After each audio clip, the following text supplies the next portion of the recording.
Hello everyone, welcome to EVS classes. EVS में कल मैंने डाइजेस्टिव सिस्टम से रिलेटेड एक एनिमेशन भेजा था। आपको उस एनिमेशन को देखना था और डाइजेस्टिव सिस्टम में जितने भी ऑर्गन्स भाग लेते हैं उसका आपको नाम लिखना था। तो आइए देखते हैं आपको क्या करना था। देखिए, ये हमारा डाइजेस्टिव सिस्टम है। इसमें जितने भी ऑर्गन्स भाग लेते हैं, पार्टिसिपेट करते हैं, उसका पिक्चर सहित उसका नाम दिया हुआ है। आपको यही नेम आपको अपने कॉपी पे लिखना था, लेकिन आप केवल नेम नहीं लिखेंगे, आप ये पिक्चर भी बना लेंगे और साथ ही साथ पिक्चर बनाने के साथ साथ नेम लिखेंगे। जैसे है salivary gland, mouth, oesophagus, liver, stomach, gall bladder, pancreas, small intestine, large intestine, appendix, rectum और एनस। आइए एक बार फिर से रिवाइज कर लेते हैं। हमारा जो डाइजेस्टिव सिस्टम है, हमारा ये 10 मीटर लॉन्ग है। हमारा जो डाइजेस्टिव सिस्टम हमारे माउथ से लेकर एनस तक यह 10 मीटर लॉन्ग है, 10 मीटर लंबा है, जिसको एलिमेंट्री कैनल के नाम से भी जानते हैं। हमारे भोजन का पाचन हमारे माउथ से ही शुरू हो जाता है। जब हम खाना खाते हैं तो दांत खाने को छोटे छोटे पार्ट्स में ब्रेक करता है, छोटे छोटे भाग में, छोटे छोटे पार्ट्स में तोड़ता है। उसके बाद हमारे माउथ में ही ऊपर और नीचे ये देख रहे हैं सैलिवरी ग्लैंड है। इस ग्लैंड से सलाइवा निकलता है, जिसको हिंदी में बोलते हैं लार। ये हमारे जब भोजन को हम चबाते हैं तो लार सलाइवा हमारे फूड में मिक्स होता है, जो इसके मदद से हमें भोजन को निगलने में मदद मिलती है। और सलाइवा में कुछ विशेष प्रकार के एंजाइम भी पाए जाते हैं जो स्टार्च को ब्रेक करने का काम करते हैं। जब खाने को हम निगलते हैं तो खाना हमारा फूड पाइप में आता है। फूड पाइप को हम इसोफेगस या ओसोफेगस भी कहते हैं। उसके बाद खाना हमारा फूड पाइप से होते हुए स्टमक में पहुंचता है, हमारे पेट में पहुंचता है। स्टमक में भी, स्टमक की भीतरी दीवारों में गैस्ट्रिक जूस निकलता है, जो प्रोटीन और फैट्स का पाचन करती है।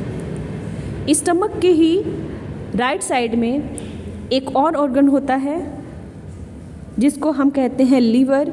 इस लीवर में ही एक थैलीनुमा स्ट्रक्चर ऑर्गन पाया जाता है इस लीवर में, जिसको हम कहते हैं गॉल ब्लैडर। इसी गॉल ब्लैडर में बाइल जूस निकलता है, इसी गॉल ब्लैडर से, जो हमारे फूड में मिक्स होता है।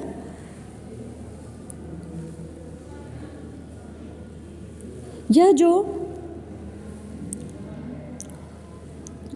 उसके बाद खाना स्टमक से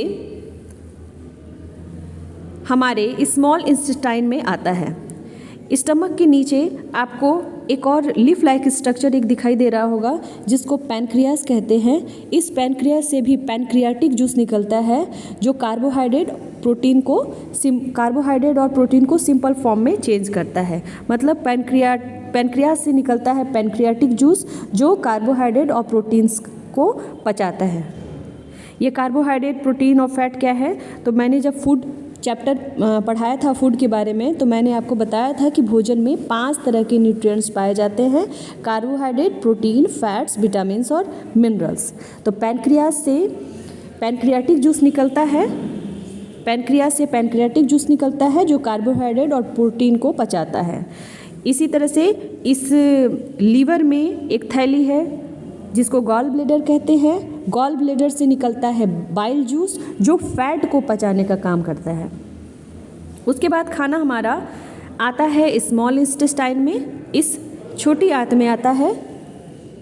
इस स्मॉल इंटेस्टाइन में भी इंटेस्टाइनल जूस निकलता है। उसके बाद स्मॉल इंटेस्टाइन में हमारे भोजन का पाचन पूरा कंप्लीट हो जाता है।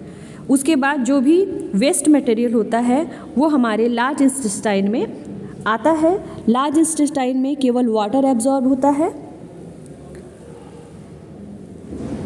उसके बाद हमारा जो वेस्ट मटेरियल है वो रेक्टम में कलेक्ट होता है और समय समय पर एनस के द्वारा बाहर निकाल दिया जाता है।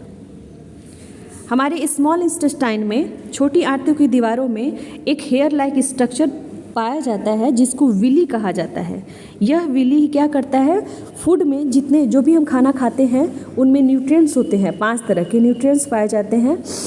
यह न्यूट्रिएंट्स ही हमारे ओवरऑल गुड हेल्थ के लिए ज़रूरी है।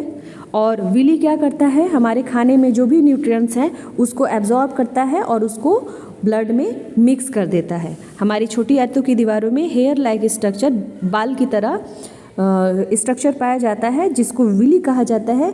वह विली न्यूट्रिएंट्स को एब्जॉर्ब करने का काम करता है और उस न्यूट्रिएंट्स को फूड में मिक्स कर देता है। और वाटर का एब्जॉर्प्शन लार्ज इंटेस्टाइन में होता है।